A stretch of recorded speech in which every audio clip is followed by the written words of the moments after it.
Hello students, आज हम concept of supply और लॉ ऑफ सप्लाई की बात करने वाले हैं। पहले हम बात करेंगे कॉन्सेप्ट ऑफ सप्लाई। सबसे पहले स्टॉक क्या चीज़ होती है।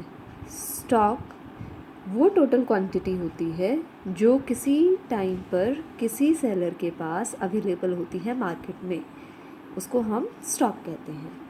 फिर सप्लाई स्टॉक का वो पार्ट है जो सेलर बेचने के लिए तैयार है किसी टाइम पर गिवन प्राइस पर, उसको हम सप्लाई कहते हैं।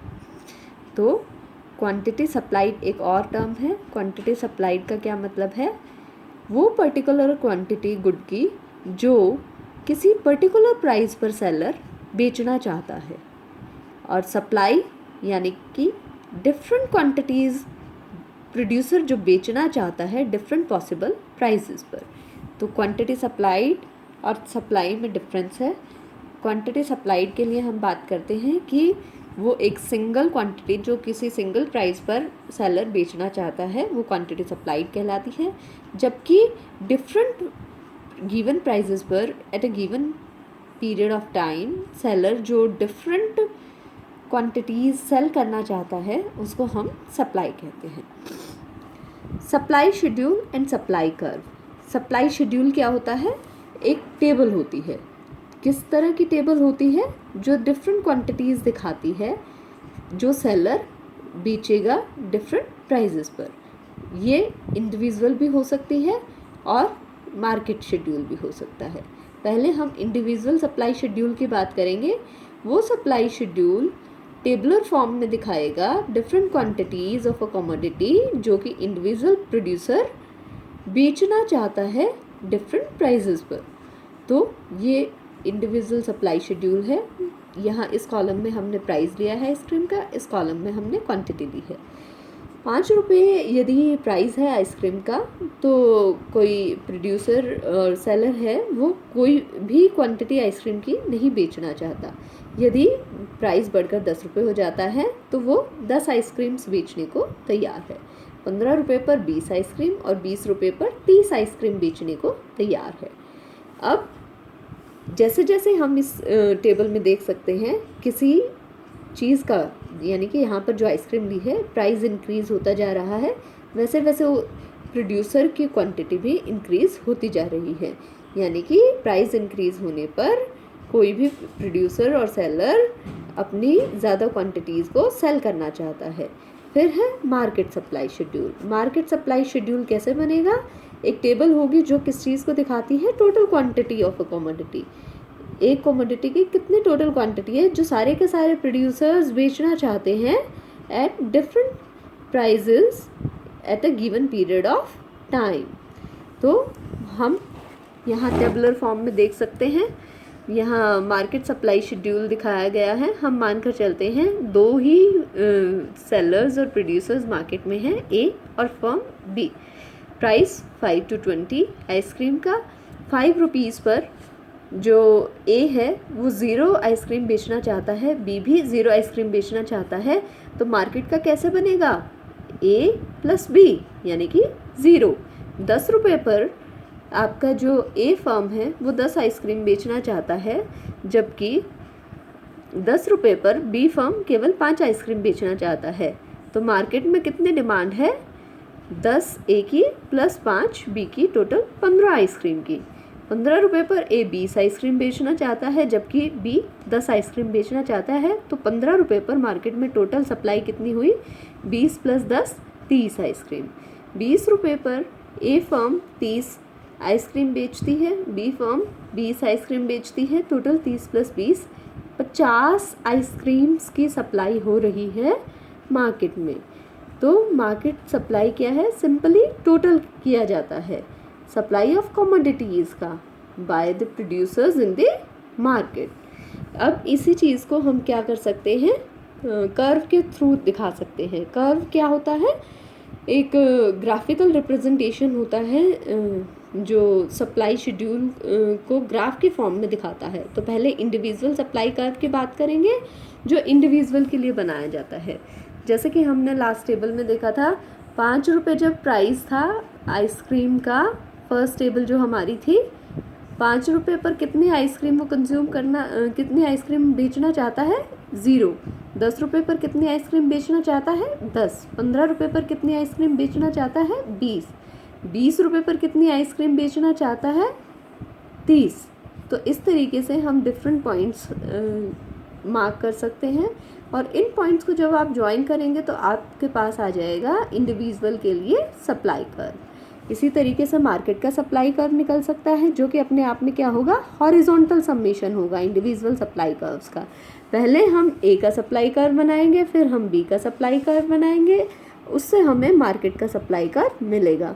ए का सप्लाई कर्व जैसा कि यहाँ हमने इस डायग्राम में बात की थी, हम बना सकते हैं सिमिलरली कि 5 रुपये पर एक भी आइसक्रीम नहीं बेचना चाहता, 10 रुपये पर 10 आइसक्रीम, 15 रुपये पर 20 आइसक्रीम और 20 रुपये पर 30 आइसक्रीम बेचना चाहता है। ये जो पॉइंट्स आए इनको ज्वाइन करके हमने सप्लाई कर्व बनाया। सिमिलरली जब आप बी की बात करते हैं, 10 रुपये पर 5 आइसक्रीम बेचना चाहता है, 15 रुपये पर 10 आइसक्रीम बेचना चाहता है और 20 रुपये पर 20 आइसक्रीम बेचना चाहता है। इन सब पॉइंट्स को ज्वाइन कर बी का सप्लाई कर्व आ जाएगा। अब हमें क्या करना है, मार्केट का सप्लाई कर्व डिराइव करना है। मार्केट का सप्लाई कर्व हमने कहा था कि मार्केट की सप्लाई कैसे डिसाइड होगी, ए और बी की टोटल सप्लाई से। तो 10 रुपये पर ए कितनी आइसक्रीम बेचना चाहता है, 10। 10 रुपये पर बी कितनी आइसक्रीम बेचना चाहता है, 5। तो 10 रुपये पर मार्केट में टोटल ए और बी दोनों 15 आइसक्रीम बेचना चाहते हैं। 15 रुपये पर ए 20 आइसक्रीम बेचना चाहता है, 15 रुपये पर बी 10 आइसक्रीम बेचना चाहता है। तो 15 रुपये पर मार्केट में टोटल 20 + 10 टोटल 30 आइसक्रीम की सप्लाई होगी। 20 रुपये पर ए 30 आइसक्रीम बेचना चाहता है, 20 रुपये पर बी 20 आइसक्रीम बेचना चाहता है। तो इस 20 रुपये पर कितनी टोटल सप्लाई होगी, ए की 30 आइसक्रीम प्लस बी की 20 आइसक्रीम, टोटल 50 आइसक्रीम। ये आपका मार्केट का सप्लाई कर्व है, जो कि हॉरिजॉन्टल समेशन है इंडिविजुअल सप्लाई कर्व्स का। हॉरिजॉन्टल क्यों, ये वर्टिकल एक्सेस होते हैं और ये जो इस तरीके से नीचे हैं ये हॉरिजॉन्टल एक्सेस होते हैं। वर्टिकल एक्सेस पर प्राइस दिया गया है, प्राइस आपका सेम है ए बी और सी में, तीनों डायग्राम्स में, लेकिन आपने किस चीज़ को ऐड किया है, 10 रुपये पर एक फिक्स प्राइस पर किसको ऐड किया, क्वांटिटीज़ को। 10 + 5 15, यानी कि आपने हॉरिजॉन्टल एक्सिस पर जो क्वांटिटीज़ दे रखी थी उनका समेशन किया है, तब आपका ए प्लस बी से मिलाकर आपका मार्केट का सप्लाई कर्व आपने अचीव किया है। अब हम बात करते हैं डिटर्मिनेंट्स क्या हैं सप्लाई फंक्शन के या सप्लाई के। अब सप्लाई को डिसाइड करने के लिए बहुत सारे फैक्टर्स हो सकते हैं। ये एक इक्वेशन के फॉर्म में दिखाया है कि सप्लाई किस चीज़ का फंक्शन हो सकता है, यानी कि सप्लाई डिपेंड करेगा किस चीज़ पर, गोल ऑफ फर्म पर, प्राइस पर और इनपुट्स के प्राइस पर और रिलेटेड गुड्स के प्राइस पर। ये आपके यहाँ पर मेंशन की हुई है, गोल ऑफ फर्म पर, वस्तु के प्राइस पर, प्राइस के इनपुट्स के प्राइस पर, टेक्नोलॉजी पर, रिलेटेड गुड्स के प्राइस पर, एक्सपेक्टेशंस ऑफ प्रोड्यूसर पर और गवर्नमेंट पॉलिसीज़ पर। तो इन सब फैक्टर्स पर डिपेंड कर सकती है सप्लाई, और जैसे ही इनमें से किसी फैक्टर में चेंज होता है सप्लाई में चेंज हो जाता है। एक एक करके हम इनको डिस्कस करते हैं। पहले हम बात करते हैं गोल ऑफ फर्म की। यदि कहीं पर हम कहें कि फर्म का जो गोल है वो प्रॉफिट को इंक्रीज़ करना है, तो फर्म कंपैरेटिवली कम सप्लाई करेगी। लेकिन यदि फर्म का गोल ही सेल्स को मैक्सिमाइज़ करना है तो फर्म अपनी सप्लाई बढ़ाएगी। प्राइस ऑफ द गुड, हमने पीछे देखा था जब हम शेड्यूल्स की बात कर रहे थे, कर्व्स की बात कर रहे थे, कि प्राइस और क्वांटिटी सप्लाइड में कैसा रिलेशन है, पॉजिटिव रिलेशन। मतलब कि जैसे जैसे मार्केट में किसी वस्तु का प्राइस बढ़ेगा वैसे वैसे उसकी सप्लाई बढ़ जाती है। Price of inputs, price of inputs मतलब जो भी रॉ मटेरियल यूज़ हो रहा है किसी चीज़ के प्रोडक्शन में, अगर रॉ मटेरियल की या इनपुट्स की कॉस्ट ज़्यादा है तो कॉस्ट ऑफ प्रोडक्शन आपके यहाँ ज़्यादा आएगी। कॉस्ट ऑफ प्रोडक्शन ज़्यादा आएगी तो आप कंपैरेटिवली कम प्रॉफिट अर्न कर सकते हैं, और यदि आप कम प्रॉफिट अर्न कर पाएंगे तो आप कम सप्लाई करना पसंद करेंगे। फिर है टेक्नोलॉजी। टेक्नोलॉजी यदि इम्प्रूव्ड है, बेटर टेक्नोलॉजी, लेटेस्ट टेक्नोलॉजी आप यूज़ कर रहे हैं तो कॉस्ट ऑफ प्रोडक्शन कम आएगी। प्रोडक्टिविटी ज़्यादा होगी, ज़्यादा प्रोडक्शन होगा और प्रॉफिट ज़्यादा अर्न किए जा सकते हैं। ऐसे में कोई भी फर्म अपनी सप्लाई को बढ़ाना चाहेगी।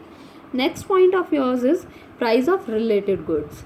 अब जब हमने डिमांड की बात की थी तो हमने कहा था कि रिलेटेड गुड्स दो तरीके की हो सकती हैं, एक सब्स्टिट्यूट गुड्स और दूसरी कॉम्प्लीमेंट्री गुड्स। जब आप सब्स्टिट्यूट गुड्स की बात करते हैं मतलब वे वस्तुएं जहाँ जो एक के स्थान पर दूसरे को कम्प्लीटली सब्स्टिट्यूट कर देती हैं, जैसे पेप्सी और कोक। ऐसे में यदि प्राइस राइज होगा किसका, किसी एक सब्स्टिट्यूट का, तो दूसरे की सप्लाई पर क्या फ़र्क पड़ेगा, दूसरे की सप्लाई डिक्रीज़ हो जाएगी। मान लीजिए कोक का प्राइस बढ़ जाता है तो प्राइस बढ़ते ही कोक की सप्लाई बढ़ेगी, लेकिन पेप्सी का प्राइस कम है तो पेप्सी की सप्लाई कम होगी। कॉम्प्लीमेंट्री गुड्स दूसरा, कॉम्प्लीमेंट्री मतलब जो एक दूसरे को मिलकर कॉम्प्लीमेंट करते हैं, जिनका एक साथ यूज़ किया जाता है, जैसे कि कार और पेट्रोल। ऐसे गुड्स में यदि एक गुड का प्राइस बढ़ जाता है क्योंकि वो जॉइंट प्रोडक्ट है, एक साथ यूज़ होने हैं, तो उस वस्तु की सप्लाई तो बढ़ेगी, साथ में आपकी जो दूसरी वस्तु है उसकी सप्लाई भी इंक्रीज़ करेगी। Expectations of producer. अब प्रोड्यूसर को लगता है कि फर्म जो है वो करंट टाइम पीरियड में कम प्राइस पर चीज़ें बिक रही हैं, लेकिन आने वाले टाइम में चीज़ों का प्राइस बढ़ने वाला है, तो प्रोड्यूसर क्या करेगा, अपने पास स्टॉक करके रख लेगा और आने वाले टाइम में सप्लाई बढ़ा देगा, आज के दिन सप्लाई कम कर लेगा। यदि आज के दिन उसे लगता है कि प्राइस ज़्यादा है, आने वाले समय में कम हो जाएगा, तो आज के दिन प्रोड्यूसर सप्लाई को बढ़ा सकता है। गवर्नमेंट पॉलिसीज़, गवर्नमेंट किस तरह की पॉलिसीज़ ऑप्ट कर रही है उससे भी सप्लाई पर फ़र्क पड़ता है। यदि गवर्नमेंट फॉरेन गुड्स जो आ रही हैं बाहर से उन पर टैक्सेस को रिड्यूस कर देगी तो फॉरेन गुड्स की सप्लाई बढ़ जाएगी।